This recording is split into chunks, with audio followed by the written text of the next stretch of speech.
یہ بارش کے حوالے سے آپ سمجھتے ہیں کہ اس موسم میں بارشوں کی ضرورت ہوتی ہے، خشک سردی جو ہے یہ ایک وبا کی صورت بھی اختیار کر جاتی ہے، تو بارش کے لیے جو نماز پڑھی جاتی ہے اسے نماز استسقاء کہتے ہیں۔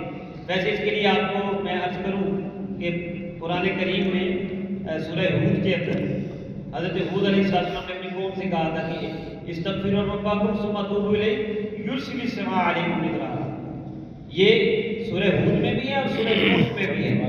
جب بارش نہ ہو رہی ہو، حضرت امام حسن مجتبی رضی اللہ تعالیٰ عنہ، امام حسن مجتبی رضی اللہ تعالیٰ عنہ نے ایک آدمی جس کی اولاد نہیں ہوتی تھی اس کو بھی یہ آیات بتائی تھی۔ یعنی حضرت امام حسن بصری کو اگر آپ دیکھیں جو حضرت علی مرتضیٰ کے شاگرد تھے، وہ ہر مسئلے پہ کوئی بھی مسئلہ ہو تو کہتے تھے یہ کام کرو۔ کیا کام ہے؟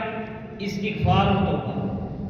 بولیے کیا ہے؟ استغفار اور توبہ۔ ہاں، یہی کام استغفار اور توبہ، یہ نہیں کرنی توبہ توبہ توبہ توبہ، یہ نہیں۔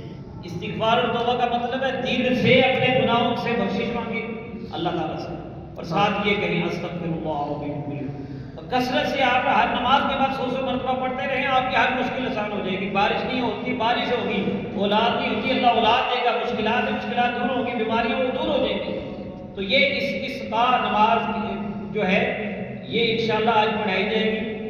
استسقاء نماز استسقاء کا مطلب یہ ہے کہ نفل پڑھ کے اللہ تعالیٰ کی بارگاہ میں دعا کی جاتی ہے۔ تو نماز جمعہ جیسے کہ ہم پڑھ لیں گے، نماز جمعہ کے فوراً بعد 2 نفل جو ہیں بقیہ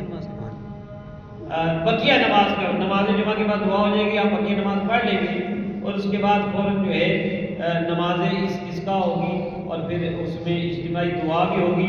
تو تمام حضرات جو ہیں وہ کوشش کیجئے کہ اس نماز میں بھی شرکت کریں اور یہ کثرت سے استغفار بھی جاری رکھیں، اپنے گناہوں کی بخشش مانگیں۔ گناہوں سے مطلب یہ ہوتا ہے کہ ہمیں پتہ ہو کہ جو گناہ ہم نے کیے ہیں وہ ہمارے ذہن میں ہوں اور ہم سچے دل سے اللہ تعالیٰ سے معافی مانگیں۔ انشاءاللہ اللہ کی رحمت نازل ہوگی۔ اللہ تعالیٰ مجھے اور آپ کو عمل کی توفیق عطا فرمائے۔